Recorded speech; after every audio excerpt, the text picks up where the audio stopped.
एक बार राधा के पास ले जाओ। आज उद्धव जी की बात समझ में नहीं आई। आज उद्धव जी कृष्ण का उपहास करते हैं। कन्हैया कहते हैं उद्धव तुम मेरा एक कार्य करोगे? क्या कार्य कन्हैया? आज्ञा तो दो। सुनो ना, ये जो मेरी काली कंबल है ना, और ये मेरी मुरली है, और एक पत्र, इस पत्र को ले जाकर तुम मेरी राधा को देना। ये मुरली मेरी गोपियों को देना। जब से मैं वृंदावन से आई हूँ तब से मैंने ये मुरली नहीं बजाई है। अरे जब मेरी राधा ही नहीं है तो मैं इस मुरली को बजाकर क्या करूंगा? और आज उद्धव जी ने काले कमले को कंधे में डाल करके, आज पत्रिका को लेकर के, आज बंसी को लेकर के रथ पर सवार होकर जो ही जाने लगे। आज वृंदावन में आज रथ के घोड़ों से जो वेग से आज धुआं चारों तरफ उड़ रहा है, उस धूल को देखकर बाण बाण दौड़े दौड़े चले आ रहे हैं। अरे देखो मेरा कन्हैया मथुरा से आ रहा है, मेरा कन्हैया आ गया। देखो रथ को झंडा दिखाई देता है। एक गोपी कहती है मैं तुमसे कहती थी ना, मैं तुमसे कहती थी कि हमारा कन्हैया हमारे बिना नहीं रह सकता। वो कन्हैया हमको छोड़ करके कभी नहीं जा सकता। देखो मेरा कन्हैया आ गया।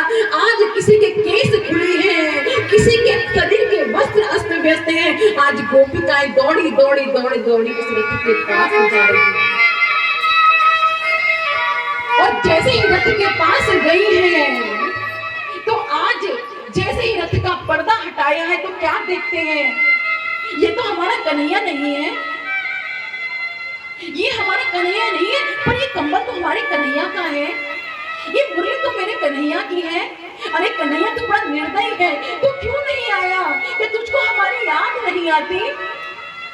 और आज गोपियां बेसुध होकर वहीं पर मूर्छित होकर गिर पड़ी। आज गोपियां रो रही है कि हे कन्हैया तू हमको छोड़ करके क्यों चला गया? और कैसा निर्दयी है कि तू खुद नहीं आया और आज तूने अपने सखा को भेज दिया। मानो तू आज हमारी पीड़ा पर और हमारे जख्मों पर तू आज नमक छिड़क रहा है।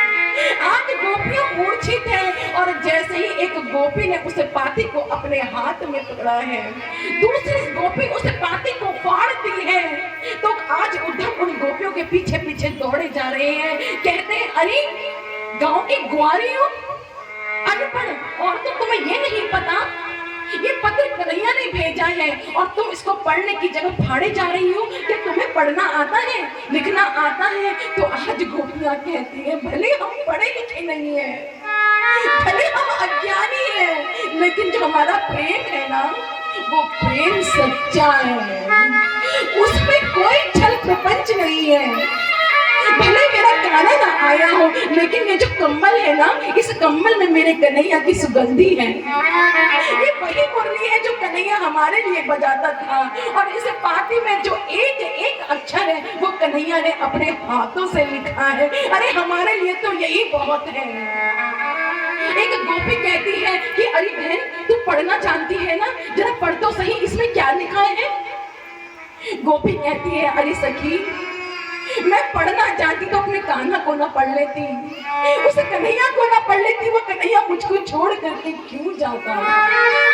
मैं पढ़ना नहीं जानती, उसकी पाती के टुकड़ों को अपने हृदय से लगाती है।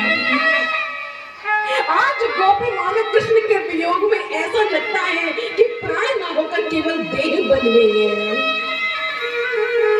उद्धव ने पूछा कि माँ यशोदा का घर कहाँ पर है? तो एक गोपी कहती है कि ये जो नदी आ रही है ना, ये नदी जहाँ पर रुकती है वही यशोदा का घर है।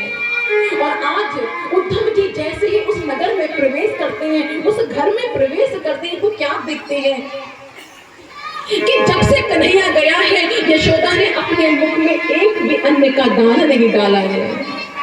अरे अन्न का दाना क्या, उस यशोदा ने जल का पान तक नहीं किया, केवल रोती रहती है, रोती रहती है। एक पालने को झुला रही है और कहती है अरे तू कांटे आए हुए, ए बाबा तू कांटे आए हुए, और देखो मेरा लाला है ना ये जग जाएगा, जरा तू धीरे धीरे यहाँ पर प्रवेश कर। उद्धव जी कहते हैं ये पालना तो खाली है, ये किसके लिए कह रही है? अरे मेरा छोटा सा लाला है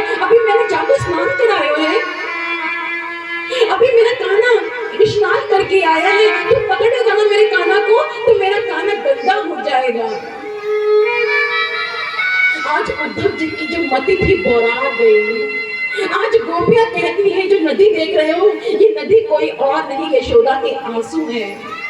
जब से कन्हैया गया है उसकी याद में ये यशोदा रोती रहती है और उस आंसुओं से आज ये नदी बन गई है। उद्धव जी कहते हैं कि मैंने सुना है कि एक स्त्री कन्हैया से बड़ा प्रेम करती है, क्योंकि कन्हैया भी ना जब सोते हैं तो राधा राधा राधा करते हैं। आखिर ये देवी कौन है? आज एक गोपी कन्हैया उद्धव को लेकर के यमुना जी के तट पर गई है, तो क्या देखती है कि एक स्त्री अपने केसों को आगे करके बड़े शांत चित्त से बैठी है,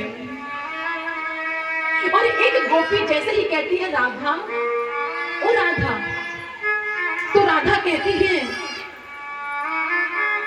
कि तू मेरे पास क्यों आ गई? अभी तो मैं कान्हा के साथ में रास कर रही थी। देवी में कान्हा कितने सुंदर बंसी बजा रहे थे और मैं नृत्य कर रही थी। कान्हा मेरे पैरों में पायल बांधते हैं, कभी मेरे केसों में पुष्प लगाते हैं, कभी मेरा आलिंगन करते हैं। देखो ना, अभी मैं कान्हा के साथ में रास रचा रही थी। अरे ललिता, तूने आकर के मेरा ये जो नृत्य था उसमें रुकावट पैदा कर दी। आज उधर सोचते हैं कि कान्हा तो मथुरा में है, ये किसके साथ में रास रचाने की बातें करती हैं? राधा कहती है अरे मेरा कन्हैया तो तत्क्षण हर पल मेरे साथ में, वो मुझको छोड़ करके कभी नहीं गया है।